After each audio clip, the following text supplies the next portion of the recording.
আসসালামু আলাইকুম রহমতুল্লাহি বারাকাতুহু। Sylhet to London online TV channel Golapganj পল্লী বিদ্যুৎ জোনাল অফিসে তারা একটি সরজমিন প্রতিবেদনে এসেছিলেন, যেটা দেখলাম আমরা অনলাইনে। 30 মিনিট থেকে লাইভ করছে। এক পর্যায়ে আমাদের গোলাপগঞ্জের পল্লী বিদ্যুৎ জোনাল অফিসের পরিচালক, আমাদের গোলাপগঞ্জের সাংবাদিক আব্দুল আহাদ সাহেব এসে তাদেরকে অর্থকৃতভাবে হামলা করে তাদের মোবাইল, তাদের ক্যামেরা ভাঙচুর করেছে। গোলাপগঞ্জের ইতিহাসে এটা কালো অধ্যায়ের সূচনা রচিত হয়েছে বলে আমি মনে করি। গোলাপগঞ্জ পৌরবাসীর পক্ষ থেকে এই ঘটনার তীব্র নিন্দা ও প্রতিবাদ জানাচ্ছি।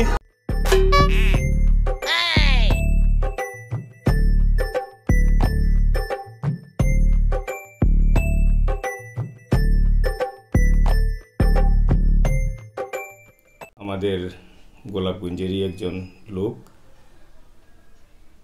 আব্দুল আহাদ, তো তিনি অবশ্য সাংবাদিকতাই করেন। তো সাংবাদিকতা করলেও আমি যেটা বলি যে সাংবাদিকতার মতো একটা মহান পেশায় আমি তাকে সাংবাদিকতার মতো এই মহান পেশায় তাকে আমি অপসাংবাদিকতা করতেই বেশিরভাগ দেখেছি। রাষ্ট্রের একটি গুরুত্বপূর্ণ প্রতিষ্ঠান পল্লী বিদ্যুৎ, আমরা জানি যে পল্লী বিদ্যুতে কিছু কিছু কর্মকর্তাদের কাছে অনেক মানুষ কিন্তু নাজেহাল হয়, অনেক মানুষ কিন্তু হয়রানির শিকার হয়, প্রতারিত হয়। আমি সবার কথা বলবো না, অনেক ভালো অফিসার এই ডিপার্টমেন্টে রয়েছেন, ওনারা তাদের মহৎ পেশায় তারা সেবা দিয়ে যাচ্ছেন। অনেক বিতর্কিত লোকও রয়েছেন। সেখানে এই একটা সরজমিন প্রতিবেদনে তাকে এই ধরনের ভূমিকা আমরা এটা মেনে নিতে পারছি না। আমার কথা হলো, গোলাপগঞ্জের জনগণ যদি পল্লী বিদ্যুতে এসে প্রতারিত হন বা গোলাপগঞ্জের জনগণ যদি মাননীয় প্রধানমন্ত্রীর নির্দেশের পরিপন্থী কোনো ঘটনার শিকার হন, সেটা তো কোনো অনলাইন টিভি তুলে ধরাটা তো অপরাধ না। আবার এই অনলাইন টিভি যদি এটা উদ্দেশ্যমূলকভাবে প্রচার করে, নিশ্চয় তাদের বিরুদ্ধে তথ্য প্রযুক্তি আইনে তাদের বিরুদ্ধে ব্যবস্থা নেওয়ার সুযোগ আছে। সেখানে সে এই ধরনের হামলা করার অধিকার তো তাকে কেউ দেয় নাই। সে এই ধরনের ভিত্তিহীন যদি রিপোর্ট হয়, সে তার বিরুদ্ধে আইনানুগ ব্যবস্থা নিতে পারত। সেখানে উনি কী করলেন, সাংবাদিক ভাইদের উপরে হামলা করলেন, তাদের ক্যামেরা ভাঙচুর করলেন, তাদের যন্ত্রপাতি কেড়ে নেওয়ার চেষ্টা করলেন। তো আমি আর বক্তব্য দীর্ঘায়িত করতে চাই না। আমি এই ঘটনাটার উদ্দেশ্যে, আমি যেহেতু গোলাপগঞ্জ পৌরসভায় প্রায় 15 বছর আমি মেয়র এবং চেয়ারম্যানের দায়িত্ব পালন করার সুযোগ হয়েছে, তো সেই সুবাদে আমি তাকে বিভিন্নভাবে সাংবাদিকতার মতো একটা মহান পেশায় তার ভূমিকাটুকু আমি খুব কাছে থেকে দেখেছি, যার কারণে আমি আপনাদের সামনে কথাগুলো বলতে গেলাম। যে আসলে আমি তাকে বলবো যে সে কোনো সাংবাদিকই নয়, সে একটা হলুদ সাংবাদিক, সে সবসময় অপসাংবাদিকতা করেই আসছে। আমি তার দৃষ্টান্তমূলক শাস্তি চাই। প্রিয় গোলাপগঞ্জবাসী, আপনারা জানা আজকে আমরা করোনা ভাইরাসে বিপদ সম্মুখীন হয়েছি। আজ মানুষ বিভিন্নভাবে আক্রান্ত হয়েছে, বিভিন্ন মানুষ মৃত্যু সম্মুখীন হয়েছে, মৃত্যুবরণ করেছে।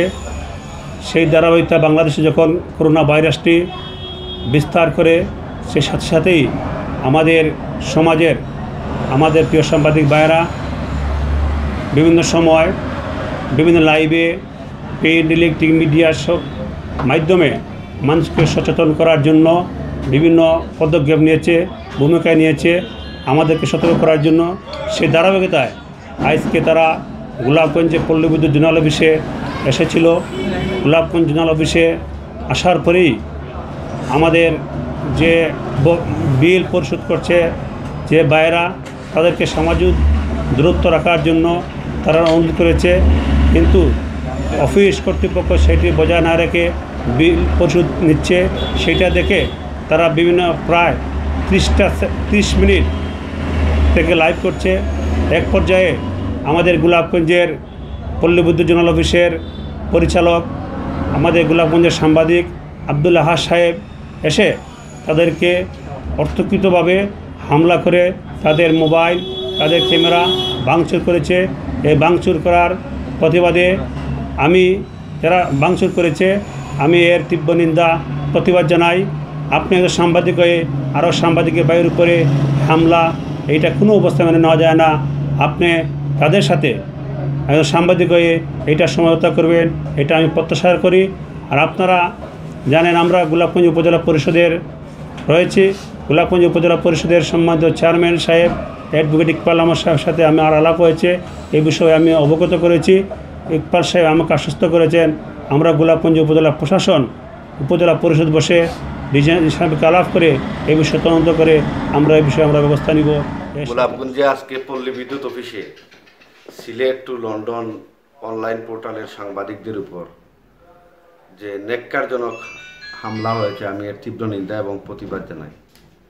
আমি মনে করি যে এটা সেবামূলক প্রতিষ্ঠানে কোনোভাবেই কোনো মাস্তান থাকতে পারে না, সেটা গোলাপগঞ্জ পল্লী বিদ্যুৎ এবং সিলেট পল্লী বিদ্যুৎ সমিতি এটা দেখবে।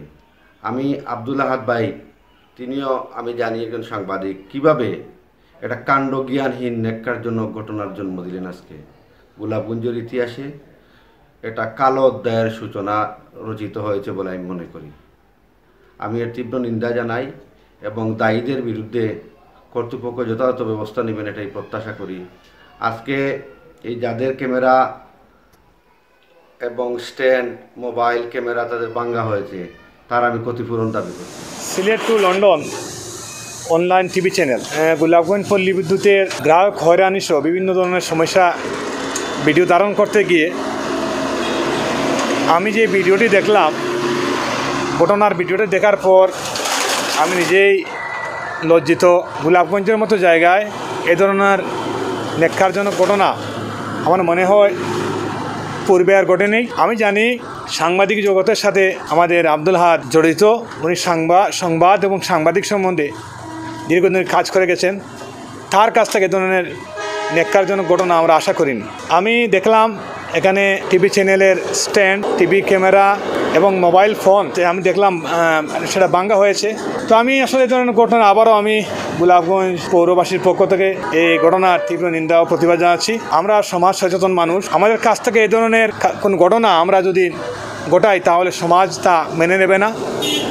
আমি এই ঘটনার সুষ্ঠু তদন্ত এবং বিচার দাবি করি। ঘটনাকে যেই হোক সেই আইনের ভিতরে আসবে সেই আশা, সেই প্রত্যাশা ব্যক্ত করি। তার বিভিন্ন অপসাংবাদিকতার কারণে আমি কিন্তু গোলাপগঞ্জ পৌরসভায় তাকে কখনো কোনো অনুষ্ঠানে আমন্ত্রণ তো জানাই নাই, তাকে আমি নিষিদ্ধ ঘোষণা করেছিলাম যে আমার পৌরসভার কমপ্লেক্সে তুমি আসবা না। আপনারা সকলেই দেখেছেন যে আমি প্রতি বছর কিন্তু আমার আর্থিক বছরের বাজেট আমি প্রেস কনফারেন্সের মাধ্যমে আমি ঘোষণা করতাম সাংবাদিকদের সাথে মত বিনিময় করে। প্রত্যেকটি কনফারেন্সই আমি কিন্তু সিলেটের যত সুনামধন্য জাতীয় এবং দৈনিক পত্রিকা, টিভি চ্যানেল সকল প্রিয় সাংবাদিক ভাইদেরকে কিন্তু আমি আন্তরিকভাবে আমন্ত্রণ জানিয়েছি। ওনারা আমার আমন্ত্রণে সাড়া দিয়ে প্রতিবারই আমার পৌরসভার কনফারেন্স রুমে ওনারা আমার প্রেস কনফারেন্সে উপস্থিত হয়েছেন, কিন্তু প্রত্যেকটি প্রেস কনফারেন্সেই কিন্তু তাকে আমি নিষিদ্ধ করেছি।